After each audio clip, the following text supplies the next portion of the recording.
जय श्री राधे श्याम जी। कैसे हैं आप सब? स्वागत है आप सब हमारी लाइफ स्टोरीज में। चलिए कहानी को फिर से शुरू करते हैं, साझा करते हैं आपसे। जब वो ब्रदर इन लॉ देखते हैं कि छोटे भाई ने 4 मंजिला शोरूम खड़ा कर दिया और मेरे पास तो एक ही शोरूम है, उनके मन में फिर से लालच की, उसके पास इतना पैसा है, उसके पास 4 मंजिला शोरूम है, उसने अपनी प्रॉपर्टी बना ली और सब उस बच्चे ने सब अपनी मेहनत से किया होता है। अपनी गुडविल पर मार्केट से पैसा उठाता है, लोन उठाता है कि बस मैं अपने पैरों पे खड़ा हो जाऊं। रात दिन मेहनत करता है। सहयोग किसी का नहीं था, ना बड़े भाई साहब का, ना सास का, ना ससुर का, ना वो जेठ का। अकेले से वो सारा करता है।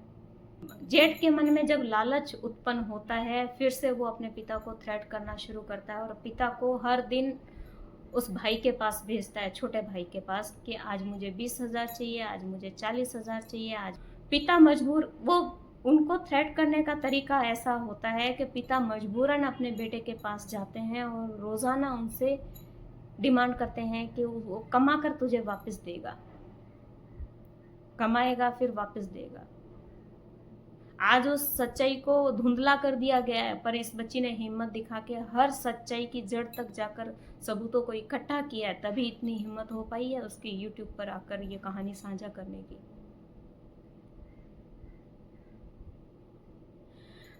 पिता छोटे बेटे को प्रेशर करते हैं कि घर में कलेश रखता है, तेरी माँ को गलत बोलता है, मुझे गलत बोलता है, यदि तेरे पास है तो दे दे पैसे।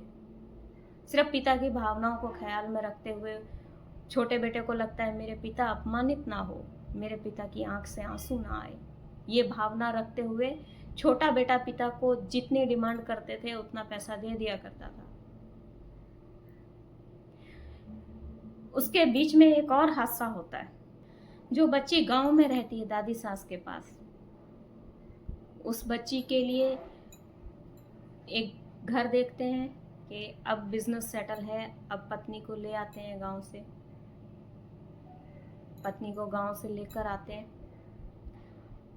और वो बच्ची डर के मारे अपनी सास से परमिशन मांगनी होती है। उसके लिए उसको डर लगता है कि मैं मम्मी से परमिशन कैसे मांगू, मुझे डांट पड़ेगी, वापस मुझे मम्मी के पास जाना पड़ेगा। फिर भी डरते हुए जाते हैं परमिशन लेने के लिए। सम्मान तो उस बहू के लिए कैसा होना चाहिए वो सब आप समझ गए होंगे, गालियों से ही शुरुआत होती है। तू क्या मेरे से परमिशन मांग रही है? बेटा मेरा है, मेरे बेटे ने बिजनेस शुरू किया है, मुझे तो जाना ही पड़ेगा, नहीं तो लोग कहेंगे बहू को घर से निकाल दिया। मुझे तो तेरे साथ चलना ही पड़ेगा, चाहे तूने किराए का मकान लिया है, तुम तो जब तक जियोगे तब तक हमारा खून पियोगे, तो इसलिए मुझे तो साथ जाना ही पड़ेगा। पहले और भी कुछ हादसे होते हैं। बच्ची के मायके में उसके भाई की शादी होती है, बच्ची का संपूर्ण खर्चा ले लिया जाता है। कभी बिजली का बिल भरो, कभी कुछ सामान मंगाओ। यदि दादी सास के पास भी थी तो वो भी इतना नहीं समझ पाती थी कि इसके पिता ने दिया है। वो भी बोलती थी कि भैंस का चारा आया है। चारा आप लोग कैसे समझेंगे, मैं समझा नहीं सकती आपको। उनकी खुराक जो होती है, तो वो बहू से पैसा ले लिया जाता था। जब बहू मायके जाती थी तो खाली हो जाती थी बिल्कुल। भाई की शादी आती है तो बच्ची जब मायके जाती है अपने भाई के लिए कुछ ले नहीं पाती है, उसके मन में कुछ अरमान होते हैं, तो डर के मारे माँ सास से कहते हैं इसके पैसे जो थे घर में खर्च हो गए, मायके जा रही है तो कुछ हाथ खर्ची का इसको कुछ दे दो। तो सास उस बच्ची को कहती है इसकी माँ मर गई क्या मायके में, अभी इसकी माँ जिंदा है, मेरे से क्यों मांग रही है।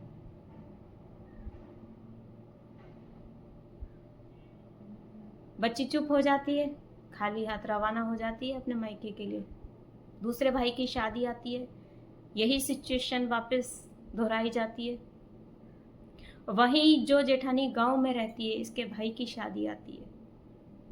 ये किस्से सुनाना ज़रूरी है आप लोगों को कि जिसकी नीयत साफ नहीं हो वो राज करता है, और जिसकी नीयत साफ हो वो जीवन भर संघर्ष देखता है। इस बच्ची ने तो अपने पिता के दिए हुए पैसे भी ससुराल वालों को देते हुए संकोच नहीं किया। और वहीं जेठानी की बात करती हूँ, उस बच्ची की जेठानी के भाई की शादी आती है और वो शादी में जाती है, उसकी इच्छाओं का पूरा ध्यान रखा जाता है। इस बच्ची का संपूर्ण गहना उसको जेठानी को पहना कर विदा किया जाता है। गलती से वो जेठानी अपना पर्स पलंग पर भूल जाती है। जब पीछे से दादी सास वो पर्स उठाती है तो उस पर्स में मैं रकम बता नहीं सकती हूँ कि इतनी बड़ी उसके पास रकम होती है, इतना पैसा होता है उसके पास कि वो अपने भाई की शादी में जा रही है। ये फर्क था दोनों में। ये फर्क था जब भाइयों से पैसा ले लेकर जमा किया गया। मायके का पैसा भी वो बच्ची यूज़ नहीं कर पा रही और इन लोगों ने ससुराल में ही दोनों भाइयों से पैसा लूटना किया शुरू, माता पिता से पैसा लूटना शुरू किया, दादी सास से पैसा लूटना शुरू किया। वापस चलते हैं कहानी के अगले पहलू में। शोरूम करवाया, हर दिन डिमांड होनी शुरू हो गई। लाख चाहिए, 50,000 चाहिए, 60,000 चाहिए, 70,000 चाहिए। फादर इन लॉ आते थे, वो बेटा सिर्फ पिता की आंख में आंसू ना आए या इनको ठेस ना पहुंचे, इसलिए वो पैसे दे दिया करते थे। अंत में उन्होंने, उस बेटे ने मना किया कि पिताजी ये पैसा मैं मार्केट से उठाकर मैंने बिजनेस में, व्यापार में लगाया है, मुझे लोगों को वापस देना होगा। अब मुझे पैसे की ज़रूरत है। अब आप भाई साहब को बोलो कि जो पैसा मैंने आपको दिया है वो पैसा मुझे रिटर्न करे।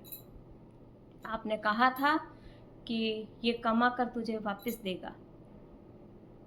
आज इतने साल हो गए हैं, वो दिन आया नहीं है और मुझे लोगों का व्यवहार चुकाना है। मैंने किसी से 2 पैसे उधार लिए हैं तो मुझे वापस देने हैं।